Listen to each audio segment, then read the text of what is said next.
Bom dia a todos. Antes de mais, a nossa apresentação vai ser constituída, tal como dos nossos colegas, por uma breve introdução aos temas que nós achamos que são fundamentais nesta área dos dados: Business Intelligence, Business Analytics e Big Data. Seguidamente vamos falar sobre os projetos correntes na área dos dados, os principais desafios e também os principais resultados.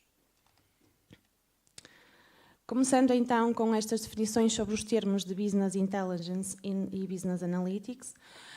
O termo de Business Intelligence acaba por ser, em termos de uma definição mais geral, o Business Intelligence acaba por compreender um sistema que combina, de certa forma, a recolha e o armazenamento dos dados com a gestão do conhecimento através de ferramentas analíticas. As ferramentas analíticas, por si só, apresentam a informação interna das organizações, a informação essa que é crítica e também competitiva para os gestores e tomadores da decisão da própria organização. Sendo assim, de uma forma assim, bastante abrangente, esses sistemas de Business Intelligence possuem a entrada de dados e a saída de dados.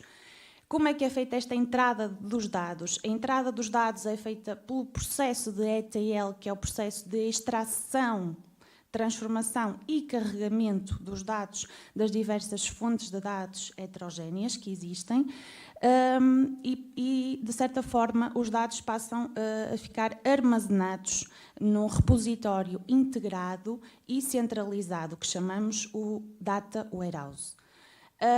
Este repositório tem as suas características, é orientado por assunto, ou seja, compreende os assuntos das organizações, é integrado, de certa forma, armazena todas as diversas fontes de dados, não é volátil, apenas obedece a duas operações de carregamento inicial dos dados e de consulta dos dados, e também histórico, ou seja, consegue que os dados sejam armazenados sobre uma perspectiva histórica.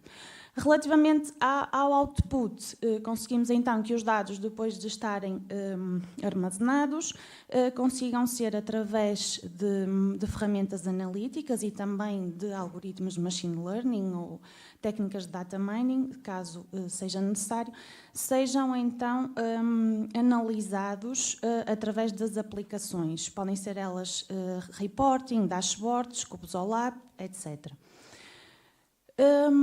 Falando um pouco também sobre a melhoria da estratégia organizacional que os próprios sistemas de Business Intelligence e também de Business Analytics trazem para a tomada de decisão, para melhorar a tomada de decisão através da análise dos dados, é importante explicar um pouco quais são estes três níveis que existem da pirâmide organizacional.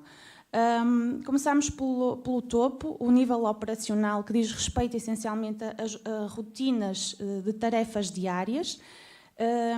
Depois passamos para a parte mais tática, em que, de certa forma, estes sistemas de BI apoiam a responder a questões de como é feito, quando é feito, porquê, obedecem a um planeamento, de certa forma, e a parte mais estratégica, que diz respeito essencialmente às definições de visão, missão das organizações. Tal como podemos ver na figura mais à direita, o sistema de Business Analytics acaba por suportar, digamos assim, o nível mais de topo da pirâmide, ou seja, o nível mais estratégico da organização. Compreendendo agora o que é o sistema de Business Analytics, o sistema de Business Analytics e o sistema de Business Intelligence estão fortemente ligados um com o outro. No entanto, têm alguns pontos diferentes e, de certa forma, o sistema de Business Analytics acaba por ser um chapéu que abrange os sistemas de Business Intelligence. Como? Eu coloquei aqui este slide que, de certa forma, também explica a evolução das diferentes eras do BIA 1.0, 2.0 até o 3.0. O BIA 1.0 explica um pouco aquilo que o sistema tradicional de BI nos traz, como, por exemplo, a parte dos sistemas de base de dados relacionais, de Data Warehouse, a parte também de cubos OLAP, etc. Entretanto, o sistema de BIA 2.0 já nos traz uma componente relativamente ao conteúdo não estruturado, baseado em web, e depois, finalmente, o BIA 3.0 já nos fala em conteúdos mobile, conteúdos sensorizados e também permite-nos, de certa forma, análises em tempo real. Falando um pouco ainda sobre o Business Analytics e o âmbito, o que é que realmente então este chapéu contempla, de certa forma temos análises descritivas, análises preditivas e análises prescritivas. As análises descritivas, os dados são utilizados para descrever o presente e também o passado. E nas análises preditivas, os dados são utilizados para descobrir padrões, para definir, de certa forma, ocorrências futuras. E nas análises prescritivas, os dados vão ser utilizados para definir ações e também decisões. Mais uma vez, as análises descritivas, os sistemas tradicionais de Business Intelligence conseguem cobrir estas análises através de reports, cubos OLAPs, dashboards.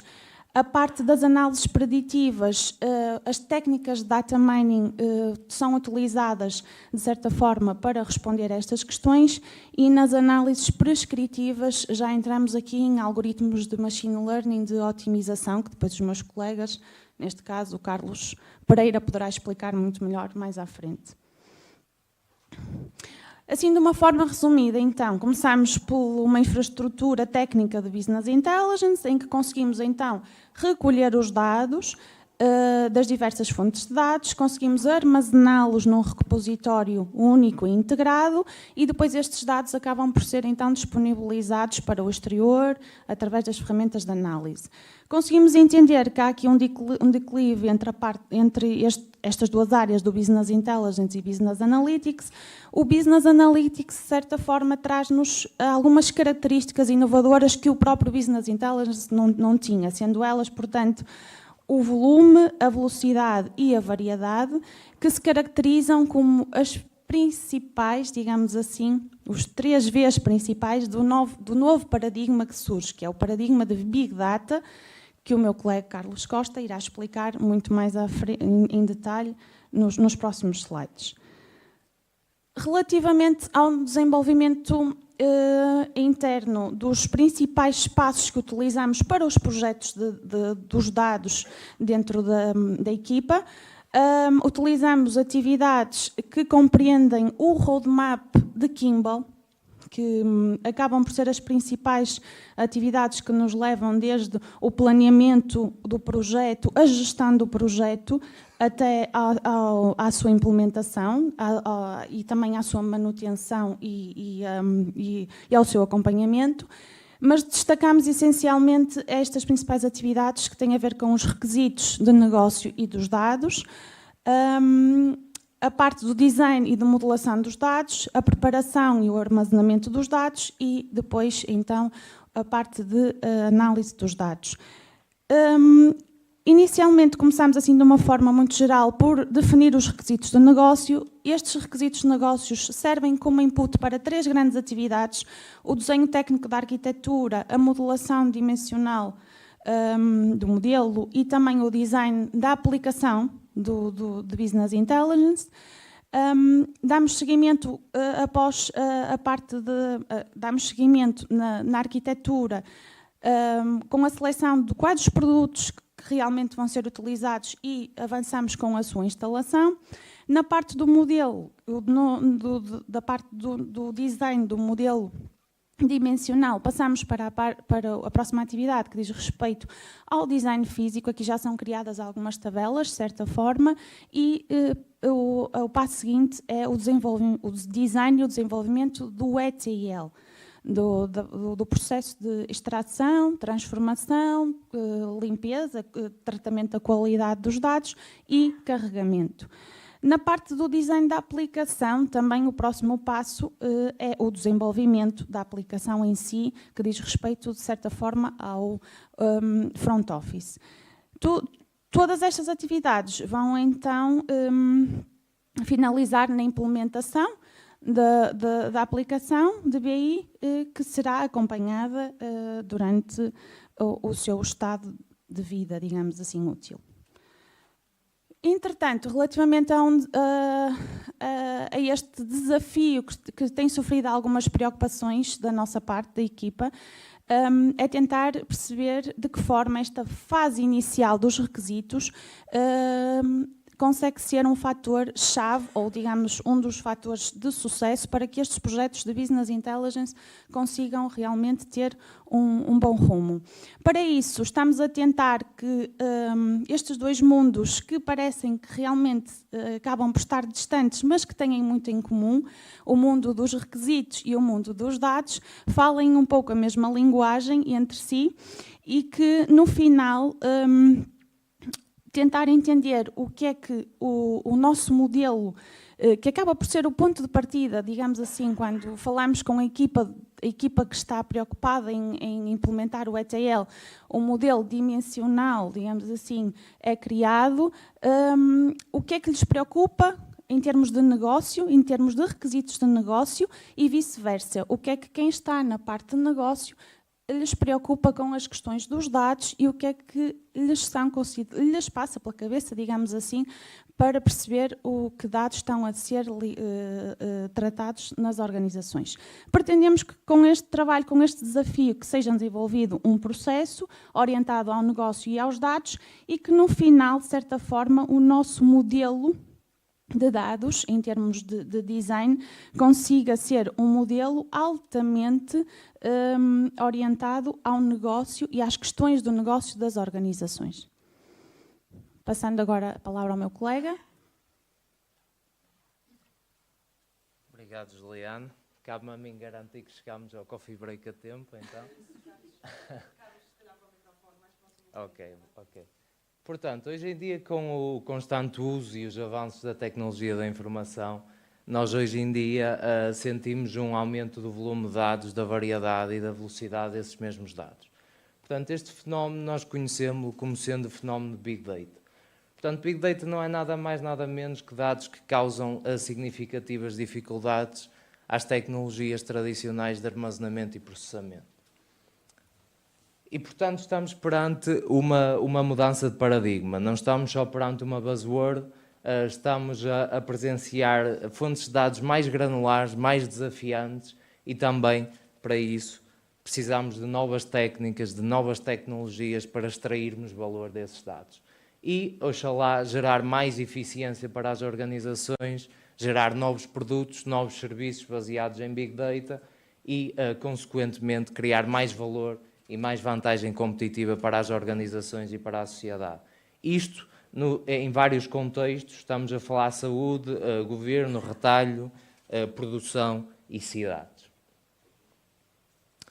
E, portanto, quais são os principais desafios que nós e quem trabalha com Big Data enfrenta, sobretudo e em primeiro lugar, a ambiguidade, a falta de abordagens técnicas e científicas consensualmente aceitas pela comunidade é realmente um dos principais desafios.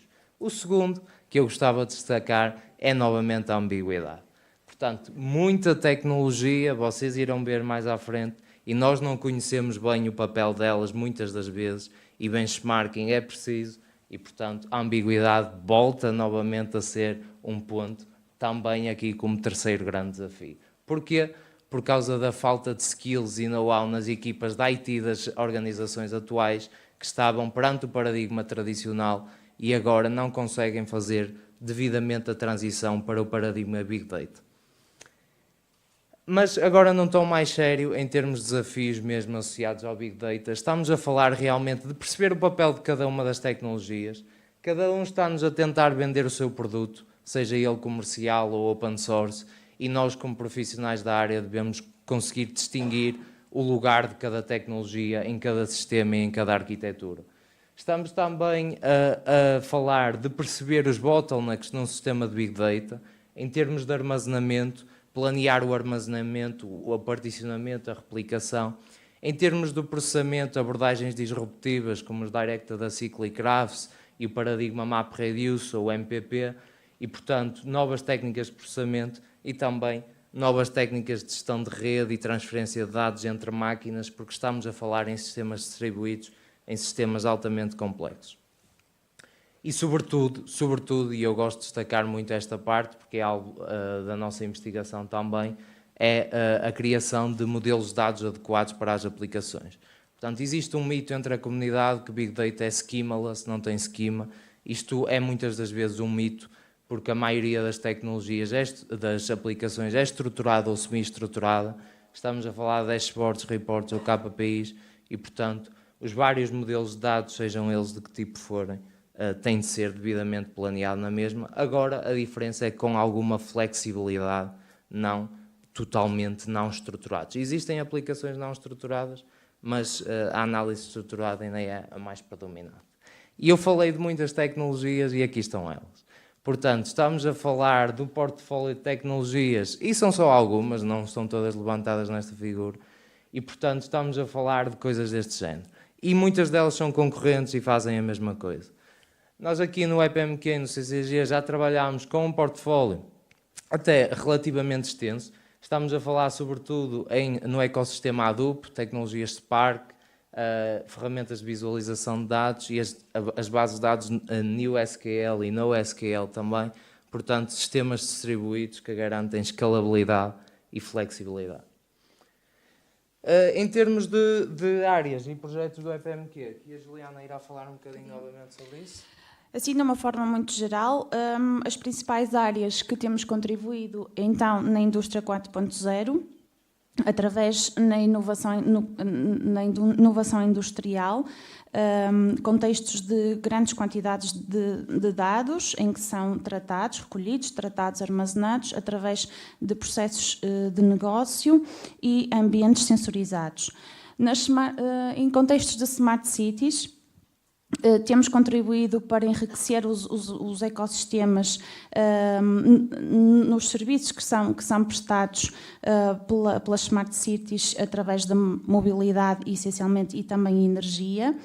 Relativamente às questões sociais e exclusão na infância, temos